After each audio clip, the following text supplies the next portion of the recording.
మళ్ళీ మొదటికే వచ్చారు ఇక కదా. మళ్ళా ఆ, ఆ దగ్గర మళ్ళా మళ్ళా మొదటికే వచ్చారు కదా, ఎలక్షన్లే జరిగాయి అంటున్నారు కదా మీరు. ఇక ఇక కోర్టులో ఉంది అంటారు. ఇప్పుడు ఉమ్, చూడరాదండి, 8 నాడు తెలుస్తది మనకు. 8 ఉమ్, నాడు తెలుస్తది. 9 నాడు మళ్ళీ వీళ్ళందరూ కలిసి కాంగ్రెస్ పార్టీలో ఉన్న మంత్రులు, ఎమ్మెల్యేలు, ఎమ్మెల్సీలు అందరూ కలిసి మళ్ళీ ఏం చేస్తారంటే, ఇక మేము సుప్రీం కోర్టుకు పోతాం అంటారు. మళ్ళీ వాళ్ళకెళ్ళి సుప్రీం కోర్టుకు పోతారు. లేదు లేదు, గవర్నర్ దగ్గర బీజేపీ వాళ్ళే కావాలని స్థానిక ఎన్నికలను అడ్డుకుంటున్నారు అని అంటారు. అంతకంటే ఇంకేం ఉండదండి. వీళ్ళు ఉమ్. పొడిగించుకుంటా అటో ఇటో 2 ఏళ్ళు పొడిగించుకుంటా పోతారు అనేది మాత్రం ఉంది. ప్రజలకు గోస పెడుతుర్రండి. తెలంగాణ అంతేనా? భాషలో చెప్తున్నా. ఉమ్. వాళ్ళ వాళ్ళ ఉసురు పోసుకుంటారు, వాళ్ళ గోసలు చూస్తాను. మేము ఉమ్. చూస్తున్నాం కదా స్థానికంగా ఆ. ఊర్లలా ఎంత ఇబ్బంది ఉంది. ఒక వాళ్ళు అంత మనిషి అంత చచ్చిపోతే, అంత అద్భుతంగా ఉంది, మొత్తం కేక్ వాక్ ఇగో అని మాట్లాడుతున్నారు. మీకు తెలుసు ఎంత అద్భుతంగా ఉన్నది. గ్రామాలలో ఎవరన్నా చనిపోతే గ్రామ పంచాయతీ నుంచి కార్యదర్శి పోతాడు, సర్పంచ్ పోతాడు, ఆ ఊర్లో ఓ వాటర్ ట్యాంక్ పంపిస్తారు, ఇంత క్లీన్ చేస్తారు. స్పెషల్ ఆఫీసర్లకి ఏం పని అండి దగ్గర? ఉమ్. అవునా కదా? కుంటుపడ్డాయండి తెలంగాణ రాష్ట్రంలో. ఉమ్. గ్రామాలన్నీ ట్రయాంగిల్ కుంటుపడ్డాయి. ఇంకా ఫైట్ ఈ ఉంటుందా అండి వ్యాపార నిజంగానే? వర్గాలు ట్రయాంగిల్ ఫైట్ దగ్గర. ఉంటుందా? ట్రయాంగిల్ ఫైట్ ఉంటుందా? ఇద్దరి మధ్యలోనే పోటీయా మల్ల యాదవ్ గారు? ఇక రఘు గారు, ఆ, నాయకుడి లాస్ట్ చెప్తున్నా నేను. ఆ, ఆ. పక్కా పనిచేసే బీజేపీ కార్యకర్తలకే పట్టం కడతారన్న నమ్మకం, విశ్వాసం మాత్రం ఉందండి. చూడాలి మరిగా, ఎందుకంటే మీరు ఇంకోటి స్థానిక పార్టీ ఎన్నికలలో ఈ పార్టీ చాలా స్థానిక ఇష్యూస్ మీద కొట్లాడాలి, ఎన్నికలలో కొట్లాడతలేదు కదా. మీ పార్టీ చాలా ఇష్యూస్ మేమే మీద కొట్లాడాలి, కొట్లాడుతున్నాం. కొట్లాడుతున్నారా? ఇగో రగ్గారు, మీకు కూడా తెలుసు మేము కొట్లాడందే. మేము ఆ, నామినేషన్లు వేసి ఇంటికాడ కూర్చుంటే మా ఇద్దరు ఎమ్మెల్సీలు గెలిచిర్రు. మేధావులు వేసిన ఓట్లు కాదండి, గ్రాడ్యుయేటెడ్స్ కదా వాళ్ళు. ఆ, ఎట్లా రఘు గారు, మీ ఆత్మకు కూడా తెలుసు. ఆ. ఆ పోటీ చేసిన వాళ్ళే పోయినరు. మేము ఎక్కడ కూడా ఆర్భాటం చేయకుండా జస్ట్ మా కార్యకర్తలతో గ్రూప్ మీటింగ్లు పెట్టుకుంటేనే ఉమ్. మేధావులు అనేటోళ్ళు అందరూ మాకు మల్ల 2 యాదవ్ లింకులు గారు, ఇచ్చిండ్రు కదా రఘు గారు. ఆ ట్రయాంగిల్ ఫైట్ కి అవకాశం ఉందా? ఫేస్ టు ఫేస్ ఫైటేనా? ఇప్పుడు శోభక్క మామూలుగా చాలా హై ఎక్స్పెక్టేషన్స్ లో ఉంది. నేనేం కాదని అని చెప్పి అన్నాను కానీ ఉమ్, రేపు ఏమైనా ఏ పార్టీ గ్రౌండ్ లో ఉంది, ఏ పార్టీని ఆదరించాలి, ఏ పార్టీ ప్రత్యక్షంగా ప్రజలతోనుంది, ప్రజల సమస్యలకు వెన్నంటి ఉంది అనేది ప్రజలు తప్పకుండా ఎప్పటికప్పుడు ఆలోచిస్తూనే ఉంటారు. కాబట్టి మేధావులుగా వాళ్ళు ఇచ్చిన తీర్పు ఏంటిది, ఆ రోజు అభ్యర్థులు ఎక్కడెక్కడ ఉన్నారు, ఎక్కడెక్కడ లేరు, ఏ పార్టీ పోటీ పెట్టింది, ఏ పార్టీ పోటీ పెట్టలేదు, అంతర్గతంగా ఏంది అనేది ఉమ్. అక్కడ స్థానికంగా ఉన్న ప్రజలకి, మేధావులకి, రాజకీయ నాయకులకు అందరికి తెలుసు. కాబట్టి అంతర్గత ఒప్పందాలతో జరిగిన ఎన్నికలు ఒక భాగం అయితే, ఇక్కడ ప్రత్యక్షంగా గ్రామ స్థాయిలో వ్యక్తి మీద కొంత ఆధారపడి ఉంటుంది, పార్టీ మీద కొంత ఆధారపడి ఉంటుంది, స్థానిక సమస్యల మీద ఆధారపడి ఉంటుంది, స్థానిక నాయకత్వం మీద ఆధారపడి ఉంటుంది. గ్రామంలో ఎప్పటికప్పుడు ప్రజల పట్ల వెన్నంటి ఉండి వాళ్ళ కోసం పరితపించే వ్యక్తులు ఏ పార్టీలో ఉంటే ఆ పార్టీలు గెలుస్తాయి. లేదు, ఇది మరి మామూలుగా రెఫరెండం గా తీసుకుంటారా అన్ని పార్టీలు? రెఫరెండం గా తీసుకుంటాయా? మీరు అనాలి ఇది ప్రభుత్వ వ్యతిరేకతకి నిదర్శనం కాబోతున్న ఈ ఎలక్షన్స్ అని. గవర్నమెంట్ కూడా తీసుకోవాలి, ఎస్ మేము రెఫరెండంగా భావిస్తున్నాం ఈ ఎలక్షన్స్. డెమోక్రసీలో 5 సంవత్సరాలకు ఒకసారి ఎన్నికలు జరిగిన తర్వాత మళ్ళీ 5 సంవత్సరాలకు ఎన్నికలు వచ్చినప్పుడే ఏదైనా ఇవన్నీ ఏం చెప్పినా కేవలం రాజకీయ స్టంట్ల కోసమే. ఓకే. రెఫరెండంలని అవన్నీ ఇవన్నీ ఎవరు పాటిస్తారు? ఈ రోజు మామూలుగా ఏ ఏ నియోజకవర్గంలో ఎన్నికలు పెట్టినా ఆ నియోజకవర్గాలలో ప్రజా వ్యతిరేకత తప్పదు, ఉమ్. ప్రజాగ్రహం ఉంటూనే ఉంటది.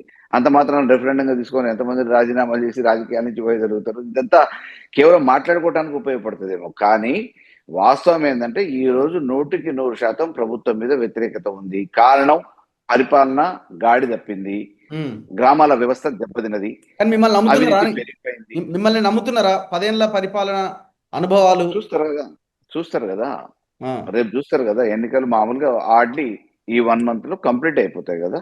ఉమ్. అంటే మీకు మీకు ఒక ఆప్షను, వాళ్ళు బలహీనపడ్డరు, వాళ్ళు పని చేయట్లేదన్న ఆప్షనేనా? మేము చాలా బాగా చేసినాం, మన గత పరిపాలన చూడండి అని కూడా చెప్తారా మీరు?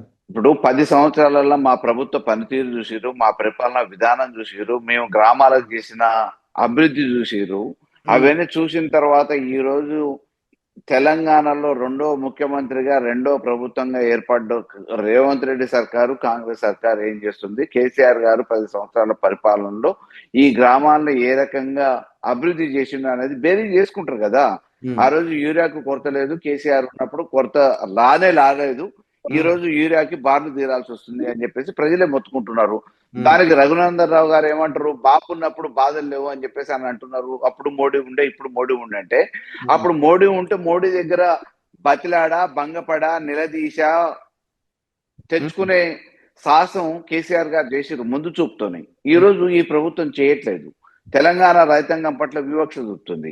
కాబట్టి ఆడ నాయకుడు మోడీ ఉన్నా ఎవరున్నా ఇవ్వాల్సిందే, మోడీ లేకపోతే చాచా ఉన్నా ఇవ్వాల్సిందే కదా. కేసీఆర్ ముందే అడిగిండు, కాబట్టి డెఫినెట్ గా స్టాక్ ప్రభుత్వ బాధ్యత అది. రేవంత్ రెడ్డి ప్రభుత్వ తెచ్చుకోలేదు.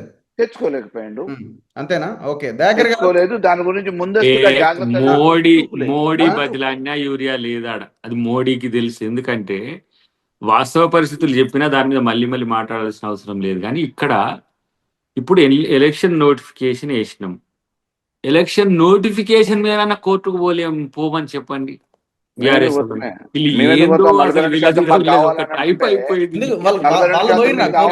వీళ్ళు చాలా విచిత్రంగా తయారైనరు. కోర్టులు ఎందుకు పోరు? ఇప్పుడు చూడు, సాయంత్రానికి రేపు పొద్దుగాలకు పడుతుంది. 42% రిజర్వేషన్ పెట్టకుంటే ఎట్ట పోతారని వీళ్ళే పోతారు. కానీ ఇక్కడ నేనేమంటున్నా అంటే XYZ పక్కన పెట్టు. ఈ రోజు 3 పార్టీలు, 4వ పార్టీ MIMతో సహా చట్టసభల్లో బీసీ రిజర్వేషన్లకు ఒప్పుకున్నారు కదా, చట్టసభల్లో ఒప్పుకున్నారు కదా, బిల్ పాస్ అయింది. ఇప్పుడు ఇక్కడ వచ్చినప్పుడు ఇప్పుడు ఈ తేడా ఎందుకు వస్తున్నది? 42% అనేది గనక కంప్లీట్ అయితే ఎన్నికలు జరుగుతాయా జరగవో ఒక చర్చ. ఎన్నికలు జరిగితే 42% నేను పెడితే బీసీలంతా నాకేస్తారని ఇలా గోలా. నేనేమంటే ఇప్పుడు మీరు పెడుతురా లేదా అనేది కూడా మా వాదన కాదు. ఎన్నికలు పెట్టమని అంటున్నాం, ఎన్నికలు పెట్టండి, మీరు ఏ పర్సెంటేజ్ ఇస్తారు. ఇట్లా ఎన్నికలకు పోతే బీసీలంతా కాంగ్రెస్ వైపు ఏమైతుంది? ఒక్కసారి వస్తారు, 2 సార్లు వస్తారు. ఇప్పుడు తెలంగాణ ఇచ్చినందుకు కాంగ్రెస్ పార్టీని ఓడగొట్టలే, తెలంగాణ తెచ్చుకున్నందుకు నీకు 2 సార్లు ఇచ్చిండ్రు. నువ్వు నేనే లెజెండ్ అంటే కూడా తీసి పక్కన పెట్టి రేవంత్ రెడ్డి గారిని కుర్చీ మీద కూర్చోబెట్టిండ్రు. ఎట్లా ఒక అంశం ఒకసారికే ఉంటది, కానీ బీసీలకు మేలు జరగాలనేది హోల్సమ్ కదా. ఇప్పుడు మనం ఆలోచించాలి. మళ్ళీ మీరు ఇల్లు ఏమంటారు, యూరియా ఇస్తే తెలంగాణకు యూరియా ఇస్తే మీ కోట్లు ఇస్తామని చెప్పి బీజేపీతో ఒక చర్చ పెట్టి ఒక్క రోజన్నా కేటీఆర్ గాని హరీష్ గాని ఎక్కడ ఎవరైనా ఢిల్లీకి పోయి ఈ బీసీలకు సంబంధించిన అంశంలో ఇట్లా చేయాల్సిన అవసరం ఉందని చెప్పి ఎవరైనా కలిసిండ్రా? మేము అడిగితే ఇస్తలేరు సార్, మీరంటే ఇంటర్నల్ ఫ్రెండ్స్ కాబట్టి ఇది ఇస్తారో ఇరో పక్కన పెట్టి డూప్ కేసీఆర్ తెచ్చుకుంటారండి వాళ్ళు. వాళ్ళు డూప్ కేసీఆర్ తెచ్చి అచ్చంపేట ఊపుకుంటారు. మీరు డూప్ కేసీఆర్ తోనే ఎన్నికలకు పోతారో, మరి డూపో మీ పార్టీ డూప్ అవుతుందో అది మీరు ఆలోచించుకోరు. కానీ ఒకటి మీరు అంటే ఇప్పుడు రెఫరెండం గా తీసుకుంటారా ఎలక్షన్స్ ని? మరి ఇప్పుడు కాదు, ఇది గీటురాయి అని చెప్తారా? ఇప్పుడు మేము అక్కనేని ఎస్సీ కావచ్చు, మేము బీసీలకు సపోర్ట్ చేస్తాము. ఇది బీసీ ఏది ఎస్సీ ఎస్టీ బీసీల అంశం ఇది కాబట్టి బీసీకి సపోర్ట్ చేస్తాం. ఇప్పుడు వర్గీకరణది కూడా అడిగింది సోదరు కాబట్టి అది అకార్డింగ్ టు ఏమంటే రూల్ ఆఫ్ లా నే పోతుంది. కానీ బీసీ విషయంలో సమాజంలో, తెలంగాణ సమాజంలో మునుపెన్నడు లేనంత ఐక్యత వచ్చింది బీసీ అంశంలో, బీసీలకు రిజర్వేషన్లు ఇవ్వాలనే అంశంలో. అది గనక సెట్ బ్యాక్ చేయడంలో నేను ఎక్కడ రాజీ పడని అంటున్నా. అదే కాంప్రమైజ్ బీజేపీ ఇదే గవర్నమెంట్ మేము ఏం చేయలేకపోయినాము, పార్టీ పరంగా ఇస్తున్నాం అనే పరిస్థితి అసలు ఆ సమస్య లేదు. అది వస్తే ఇంకా పెద్ద మోసం అవుతుంది మీకు. అంటే నేను బల్లగుద్ది చెప్తున్నా, విత్ రిజర్వేషన్ పోతాం అంతే, ఎట్ ఎనీ కాస్ట్. అది లేట్ అయినా కానీ 2-3 నెలలు. ఇది ఎందుకు ఇంత జిజ్జుకు తీసుకున్నాం అంటే, ఇంకా మేము ఒక రాష్ట్ర ప్రభుత్వము ఇంతకంటే తనకున్న శక్తిని మించి చేసే ఇక చెప్పమనండి. లేకపోతే ఆ మేఘాలకు పోయి ఏమైనా తపస్సు చేస్తే వస్తుంది అంటే ఆలోచించి అక్కడ పోయి ఏమైనా ఏర్పాటు చేసి మేము అందరం కలిసి కేబినెట్ మంత్రులతో పాటు అందరం ఎమ్మెల్సీలు పోయి ఆడ మేఘాలలో ఒక యాగవన్న చేసి బీసీ రిజర్వేషన్లు ఇవ్వమంటాం. చట్టపరమైన రాజ్యాంగపరమైన అంశాల్లో మొత్తం 100% ఎఫర్ట్ మొత్తం కాంగ్రెస్ ప్రభుత్వం చేసింది. మళ్ళీ ముందేమన్నారు, రేవంత్ రెడ్డి గారు రెడ్డి కాబట్టి ఆయన బీసీ రిజర్వేషన్లకు సిద్ధంగా ఉంటాడా అని వారే అంటారు. చేస్తేనేమో చేసిన దాంట్లో దీంట్లో లుకానాస్ ఉంటాయి అంటారు. లుకానాస్ ఉంటే ఏమో చెప్పమంటే చెప్పినట్టు రిడ్రెస్ చేసినాం. రిడ్రెస్ చేసినాక నా చేతిలో ఎంత మేరకు ఉందో అది నేను చేస్తున్నా. అసలు జీవో రాష్ట్రపతిని కాదని తర్వాత గవర్నర్ గారిని కాదని తీసే హక్కు ఉందా లేదా అనేది న్యాయ నిపుణులతో సమీక్షించిన తర్వాత స్టేట్ పాలసీస్ అన్ని ఇష్యూస్లలో మనం ఏం గవర్నర్ కన్సర్న్ తీసుకోవట్లేదు. సెంట్రల్ పాలసీ వచ్చినప్పుడు మాత్రం డెఫినెట్ గా చేస్తున్నాం. సరే ఇప్పుడు అది నేనేమో October ఇక్కడ 8th నీకు మనం బీసీలకు చూడాలి. చట్టసభలో రిజర్వేషన్లు ఇస్తాను Okay. నేను ఏమైనా చట్టం చేస్తున్నానా? ఉమ్. నేను చేస్తున్నది ఏంది, నా రాష్ట్రంలో ఉన్న ఓబీసీలకు నేను స్థానిక, ఇప్పుడు రాజీవ్ గాంధీ గారు ఒక పెద్ద అమెండ్మెంట్ తీసుకొచ్చిండు, స్థానిక సంస్థల్లో మహిళలకు 50% రిజర్వేషన్లు ఇవ్వాలని. ఏ ఒక్కరు కూడా వ్యతిరేకించాలి. ఆ రోజు బీజేపీ కానీ కమ్యూనిస్టులు కానీ, ఆ రోజు కమ్యూనిస్టుల ఉనికి ఉన్నది. Right. ఇప్పుడు ఈ మధ్య కాలంలో ఈడబ్ల్యూఎస్ రిజర్వేషన్లు మోడీ గారు తీసుకొచ్చిండ్రు. దాన్ని సరే మేము అంతా తయారు చేసి పెట్టుకోలేకపోయినా మోడీ గారికి అదృష్టం వచ్చింది, పెట్టిండు. పెట్టిన తర్వాత ఎవరైనా దగ్గర ఉండి బిల్స్ ను చేయించిండ్రు. కాంగ్రెస్ పార్టీ కానీ రాజ్యసభలో లోక్సభలో ఉన్న దాదాపు 11-12 పార్టీలు ఈడబ్ల్యూఎస్ Conclude చేద్దాం ఇంకా. ఒప్పుకున్నారు. Conclude చేద్దాం. కానీ బీసీ రిజర్వేషన్లు అనేసరికి ఎందుకు ఈ తేడా వస్తున్నది? ఇక్కడ ఆలోచించాల్సింది ఇప్పుడు ఇక్కడ ఉన్న పార్టీలుగా ఇప్పుడు బీజేపీ, టీఆర్ఎస్. వాళ్ళంతా కూడా సభలో ఆమోదం తెలిపిన వాళ్ళే కదా. వాళ్ళు పార్టీలు వేరు, వ్యక్తులు వేరు మాట్లాడుతున్నారు సార్. ఇంకా వ్యక్తులే ఎట్లా కానిస్తా నేనని ఒక ఆయన సోషల్ మీడియాలో పోస్ట్ పెడుతున్నారు. వ్యక్తులు వ్యవస్థలో అంశాలని ఎంత మేరకు ప్రభావితం చేయగలుగుతారు, వ్యవస్థలో రాజ్యాంగ పరిధి ఎంత, ఇవన్నీ కూడా చర్చకు జరిగినాయి. జస్టిస్ ఈశ్వరయ్య గారి నోట్ నుంచి మొదలు పెడితే ప్రతి ఒక్కటి ఇంటెలిజెన్స్ తో తీసుకున్నాం. బీజేపీ కూడా ఇప్పుడు మేము 42% కాదని ముందుకు పోతే మా పరిస్థితి ఏందని రాష్ట్ర పార్టీ నాయకులు కూడా ఆలోచిస్తున్నారు. ఈ సోషల్ కంపల్సరీ కదా. మేము మొత్తం బీసీలకే పదవులు ఇచ్చినాం, మేము చేస్తున్నాం బీసీలకే అని వాళ్ళు చెప్తున్నారు కదా. అవసరమైతే బీసీ ప్రధానమంత్రి అని కూడా ప్రచారం చేస్తున్నారు కదా వాళ్ళు. బీసీ ప్రధానమంత్రి గారు చేయబట్టే విజ్ఞప్తి. ఇలా రామచంద్రరావు గారు కూడా బీసీ కాబట్టే విజ్ఞప్తి. మరి బీసీ అనుకుంటే మరి నేను అంటే మేమేమో మరి మహేష్ కుమార్ గౌడ్ గారి నేతృత్వం వారు బీసీ అయితే రామచంద్రరావు గారు కాదు కదా. బండి సంజయ్ గారు ఓబీసీ. దానికి మీరు 42% తేవడం వల్ల ఇటు బీఆర్ఎస్ వాళ్ళు బీజేపీ వాళ్ళు భయపడుతున్నారా? మీ బీసీలు మొత్తం మీ వైపు భయం ఎందుకు, ప్రేమించండి. భయం ఎందుకు? బీసీలు అంటే బీసీలకు మేలు చేస్తే భయం ఎందుకు? ఏళ్ల తరబడి వేల ఏళ్ల తరబడి వాళ్ళకు నష్టం జరుగుతున్న వాటిని సావధానంగా మీరు అంగీకరిస్తే అందరం చేసుకోవచ్చు. లాస్ట్ వర్డ్స్ యా గారు చెప్పండి. ఇప్పుడు ఫైనల్ గా మీరు ఏం చెప్పదలుచుకున్నారు?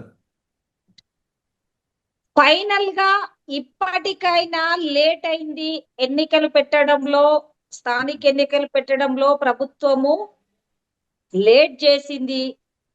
కోర్టు కిరికిరి లేకుండా, గవర్నర్ గారి దగ్గర ఇబ్బంది లేకుండా, వాళ్ళ మనసులో చెప్తున్నారండి 42% చట్టబద్ధంగా అయ్యేంత వరకు మేము ఎలక్షన్లు పెట్టము అని చెప్తున్నారు దయాకర్ గారు. ఇప్పుడు అదే మాట ఇప్పుడు ఎమ్మెల్సీ రేవంత్ రెడ్డికి చాలా దగ్గరగా ఉన్నాడు, ఆయనే కన్ఫర్మ్ చేసేస్తున్నాడు.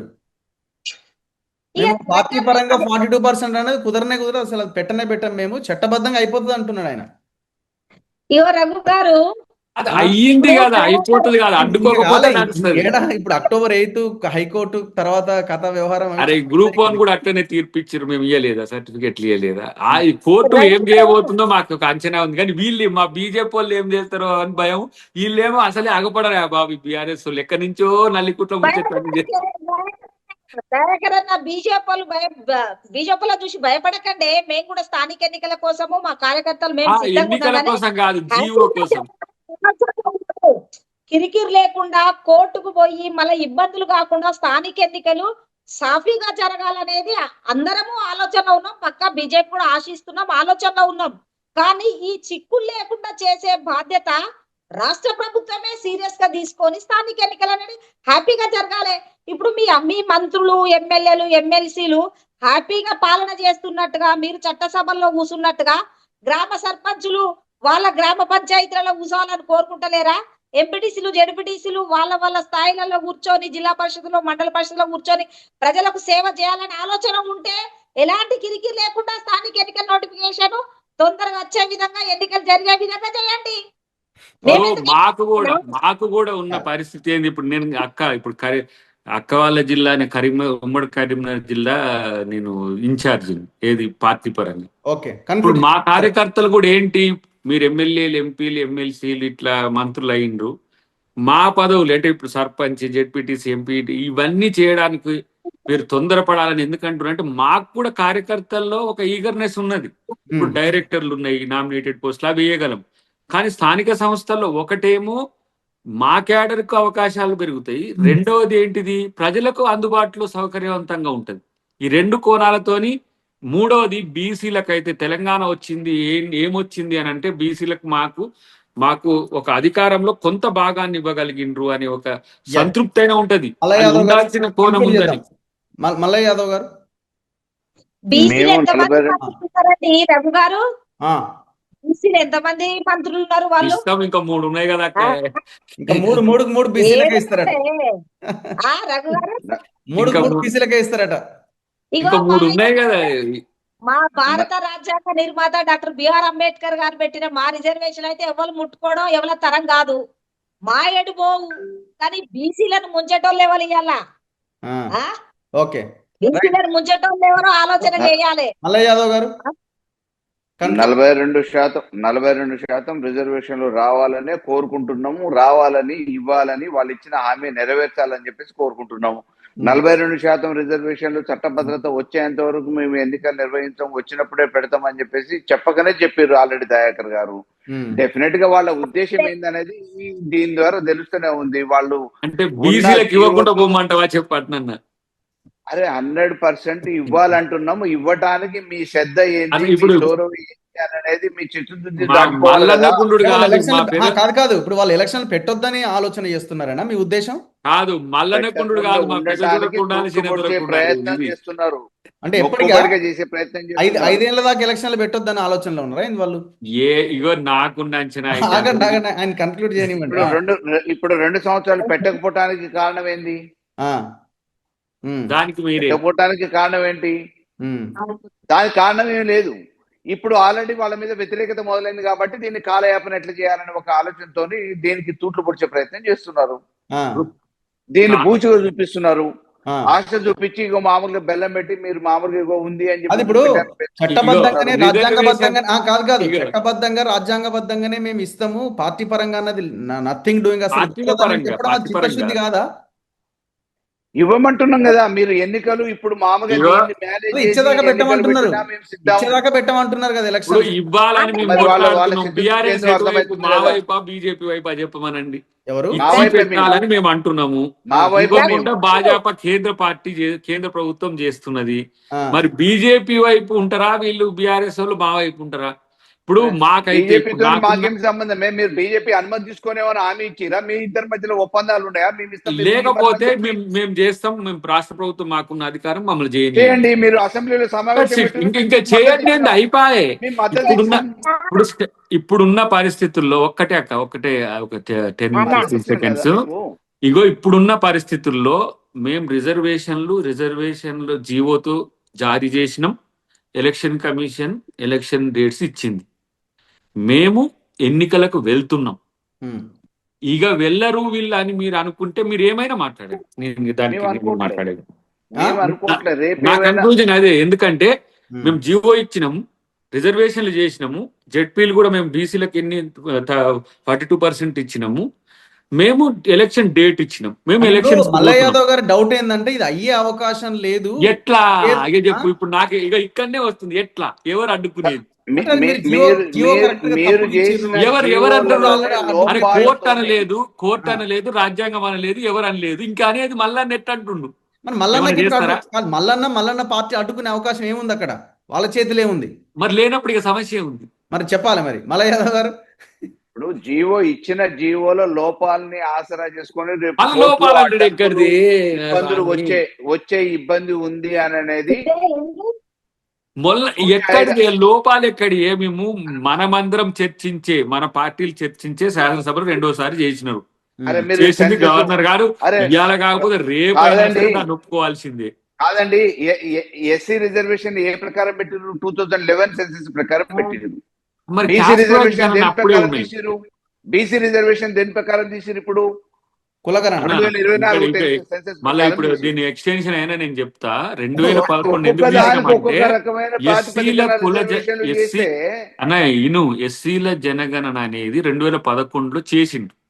కానీ బీసీల జనగణన 1931 తర్వాత ఇప్పటి వరకు బీసీ జనగణన లేదు.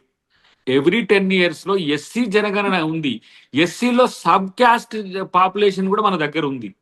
చేయాలని అట్లా ఉంది, జీవో ఉంది సెంట్రల్ గవర్నమెంట్ ది సెన్సెస్ లో. కానీ బీసీ పాపులేషన్ కూడా బయట పెట్టొద్దు. ఇగో ఇది కదా అసలు సమస్య. సో ఇన్ని సంవత్సరాల నుంచి ఎందుకు ఈ వచ్చింది? సమాధానం రేపు మామూలుగా మనం డిబేట్ లో కాకుండా కోర్టులలో చెప్పి మీరు జీవోని పాస్ మళ్ళా కోర్టు ఎందుకు? చేయండి, ఇక నిర్వహించండి.